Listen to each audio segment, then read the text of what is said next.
It's the thing you notice over time, or I did as an atheist. What really started changing is you move the goalposts a lot. So you'll find something that you're going to pick is I'm going to prove this, and then you'll get to a point where you have to move the goalposts because the first thing I went with is Jesus ain't real. No way. So I'm going to prove this outside of Bible. Turns out there's a lot of historical facts about Jesus. Can't deny Jesus ever existed. I don't need a Bible to prove that. Go look at the people that hate him. They documented his crucifixion. All historical fact. We started on our knees, had no light. Then we found our way to church. God got our ways and said right. You pulled us out the dirt. Now we're walking in our purpose, not just shopping in vain. We called it our Holy Father, staying away from the lies, 'cause you taught us how to apply. We love the way you do it. Yeah, you did it, and you did it. When the road got rough, you pulled us through it. You always do it. Yeah, God, you did it. Yeah, we love the way you do it. Yeah. Walk a little different by avenue. Let's get into it. Welcome back to Different by Avenue. We are glad you are here for episode 2. I am Dee, and this is Bree. And if you're just joining us, make sure you go back and listen to episode number 1, where we broke down how the two of us met, and the prayers that made this friendship happen, basically. It sets the foundation for everything that we are talking about today. But first, let's open with our prayer for the week. Dear Heavenly Father, thank you for the free will to make human mistakes and the grace to forgive ourselves and those who trespass against us, like you forgive us daily. May your words from our mouths help someone out there today. Amen. And amen. Today is a big deal because we have our very first guest to the podcast, and we didn't have to look very far to find him. I'm so excited because sitting down with us today is my confidant, my partner in crime, my husband, and he's a man who's undergone one of the biggest transformations. This is Bo. We wanted Bo to be here for this very specific topic, then versus now, because his then and his now are worlds apart. Yes. So I have to give you guys a disclaimer. Since I do live with this man, I already know. We'll try to make him go slow because when he gets excited or starts talking fast, Texas twang does get a little thick. We may have some subtitles for you at the bottom if needed, okay? We're talking today about the old you versus the new you. Sometimes the version of ourselves from 5 years ago feels like a total stranger. Yes, definitely. For Bo, his old you didn't even believe in God. This is the same God we're sitting here praising today. The same one that brought us together. We're going to get into what it's like to go from a place of atheism to a life of faith. So, Bo, tell us your story. I mean, the gist is I grew up around Baptist church. So my grandparents took us. It wasn't that I really grew up in the church. We went, when we saw them, went to singings. We had the good stuff. Went for Easter, got to pick up eggs, free candy. So I didn't really understand God. But, Grandpa preached, Grandma played piano. But, after I watched her suffer through cancer, I just couldn't wrap my head around how God would take, one of what I saw to be as good a Christian as you could be. Of course, I was a kid. I saw perfection in Grandma. But to watch her suffer the way she did before she died. And I don't even know that broke me until the funeral when I saw it break my grandpa. And ain't no way to see. So I just kind of blew it off, and it became a life mission to, it's the thing you notice over time, or I did as an atheist. What really started changing is you move the goalposts a lot. So you'll find something that you're going to pick is I'm going to prove this, and then you'll get to a point where you have to move the goalposts because, the first thing I went with is Jesus ain't real. There ain't no way. So I'm going to prove this outside of Bible, right? Turns out there's a lot of historical facts about Jesus. I can't deny Jesus ever existed. I don't need a Bible to prove that. Go look at the people that hate him. They documented his crucifixion. It's all historical fact. What would be up for the debate would be the resurrection. So I kept moving the goalposts. It was like, oh yeah, the dude was here, but everything else is fake, right? And it went on for years. I don't know. I guess a question, I never could really prove it. That was my thing. I guess that opened me up in some ways to, could there? And I ain't gonna lie, I had a lady that I barely knew, turned out to be a pretty good friend at the time. She was really Christian. Happenstance, we run into each other, we're talking, and there's this church thing going on, and this woman is beating me to death to go with her. She knows I'm an atheist, because I'm sitting here arguing with her that her God ain't real. And arguing. But she talked me into it. Of course, I had to get in her car to go, because she knew I wouldn't drive there. But on the way there, I'm being my smart-ass self, putting out a prayer, which I hadn't really done to that point, because why would I? You know? But I throw out this, and it was really smart-ass. I was mean. I was saying all kind of crap. And I, to this day, can't tell you what that sermon was about, but that preacher was staring at me the whole time, and he was talking about using the name your father gave you, not the one some mother made up, and all this crap. And I'm sitting here with all these things going through my head going, oh, crap. I was scared to death when I walked out of that church. And I didn't step into another one for about 3 or 4 years. So, and life was hell, to be quite honest. It was really rough those 3 or 4 years. An atheist, I knew better. Something spoke to me. There's no denying it. Oh, it scared me. Man, I spent a long time talking a lot of crap. And I don't know, I guess I got broke in life to a point where one Sunday I got up and went to a church there by the house. It was a big church.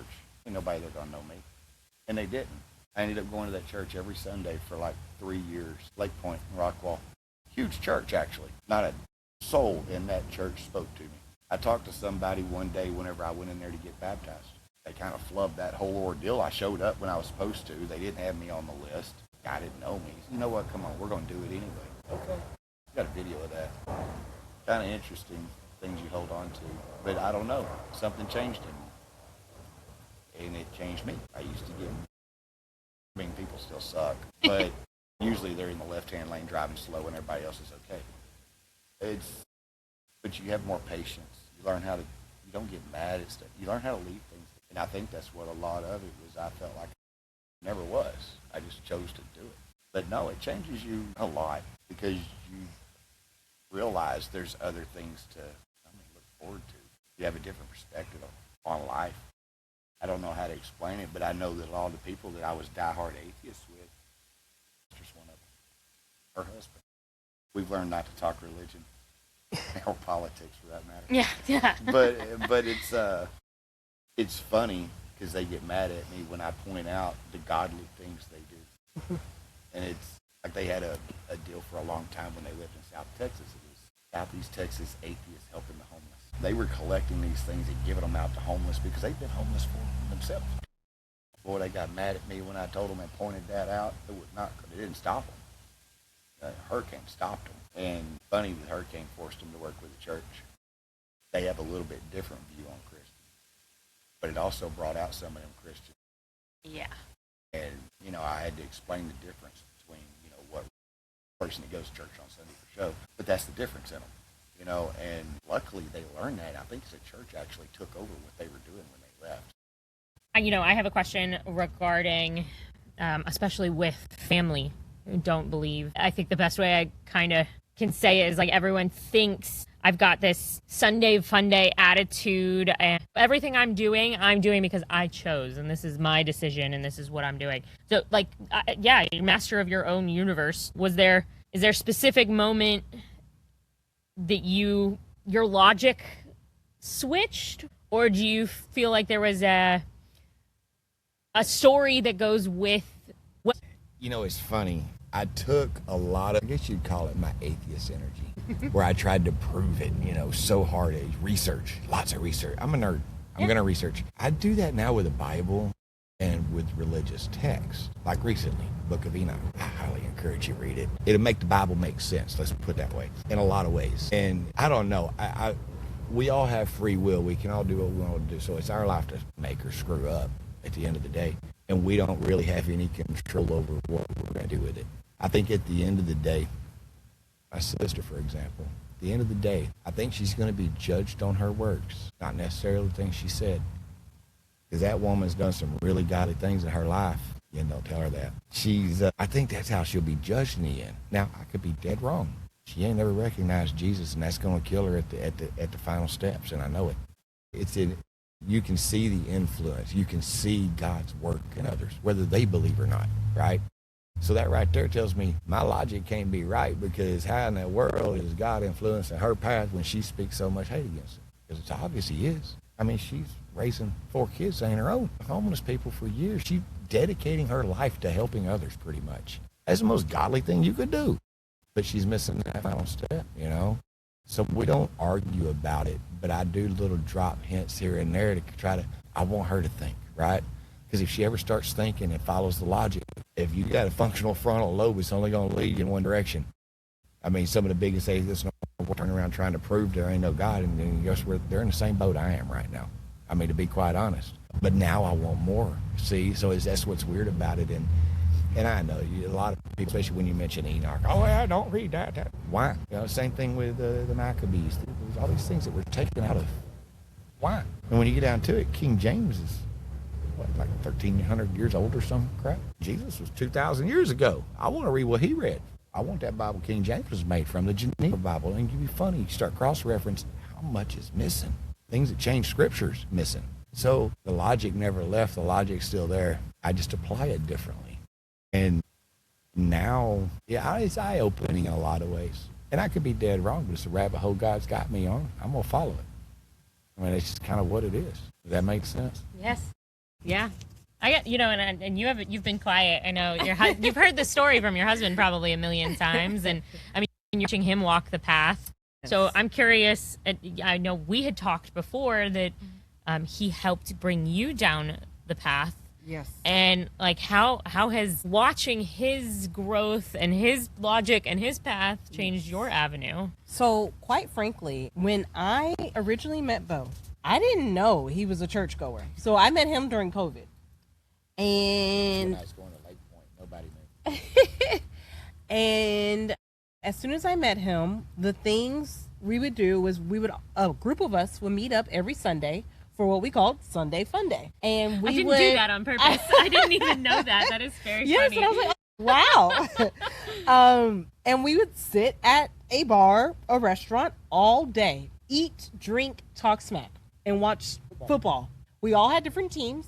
He's a Cowboy fan. I'm a Saints fan. Everybody was all over the place. Very varied, yeah. So we watched games all day. And he would show up late, but I never knew why. And I was like, okay, whatever. And then come to find out, he was going to church before he would come hang out with us. And so when we started dating, I remember like I was at his house one Sunday and he was like, okay, I'm going to church. You're going to come with me? And I was like, church? Yeah, I'll meet you there. And because he was going early and I'm like, we just like hung out the night before. You want me to go to church? Okay. So I eventually got up. He sent me the address. I got to the church and I was like, oh, okay. He was sound man. Behind the screen, making things happen. And he was so dedicated. And he actually was the person that brought me back to God. Because before COVID, yes, I would go to church. But again, I was the person sitting in the back, just don't talk to me. I'm here. I'm getting what I need and I'm going to leave. So he definitely brought me back. And then when we did move down to Miami after some time, he was actually one of the people that helped me get baptized. So I do have a clip of that I want to share. Yes, please. Because that was like one of my favorite moments. And matter of fact, Annie and I got baptized on the exact same day. We got baptized together. Yes. So my husband, before he was my husband, was there and he helped dunk me under the water and helped me renew my walk with Jesus. And that's why I feel like Bo made a complete 180. He went from not believing to bringing others to find and follow Jesus. So he's definitely a disciple. With you, I just told you I was going to church. You can come or not. You don't think that I had a job to something? do. Yes. I had the video to run. I did all of our online content. Your job I was to be a disciple. You didn't know. I wasn't focused on that. Yeah. All right. I am more intentional these days when it comes to talking Jesus. Is there anything else that you would like to share on your story? Any it's advice? yours. Any advice of people who are wrestling right now? Do your own research. Oddly enough, since becoming a Christian, I can think of at least 3 churches that I got up and left because of what the guy up on that stage is spreading as the word. And they're rather judgmental, the ones that I've run across. And I've proven the point, actually, to a few of those people who weren't very happy about that. But it's read the book yourself, know what it says. And if you don't understand it, which is often the case with King James, read the newer version if you have to. Find a way to understand it. But always look at the context and the previous meanings. You know, and the biggest thing you can say is like King James. Modern language, they, thou, all that stuff. Modern language, that's basically plural. But back in King James day, that was singular. And whenever they say you in King James, they're talking to a group, not a person. That's where everybody gets stuff messed up. But you got to get into the right context of these things. And if you don't research it, you won't. Don't listen to some random preacher. Yeah, we're supposed to listen to what, our preachers tell us. There's access to the gospel, sure, but take your own time with it. Do your own research, read the stuff yourself. Ask questions. The answers are all there. Oddly enough, that book has got all the answers. Even if you didn't believe in God, just open that book up. You got a life question, I promise the answer's in there. Taking God out of the equation, the answer is in there. I mean, it just is. It's a brilliant. And you can't even call it a book. It's a collection of books. Actually, a rather large collection that we've condensed down to when you get technical about it. So, yeah, my advice is do your own studying. Read it yourself. See what it says. And if you disagree with it, try to prove it wrong. See how far you get. It may take years, it did with me, but eventually you'll come to the conclusion that you're not going to win that battle. That'd be my advice. What do you think? I think that was perfect. The avenue from who you were to who you are is never a straight line. Sometimes it requires a total U-turn. Yes, but that U-turn is always purposeful. Well, I thank you so much for being open about your journey and just being transparent and being the testament to change. Just a reminder to our listeners, all of our show notes and the extra behind-the-scenes stories from today's talk with Bo are over on our Substack. If you're not familiar, you can join as a subscriber and hear a little of the behind-the-scenes chaos and fun.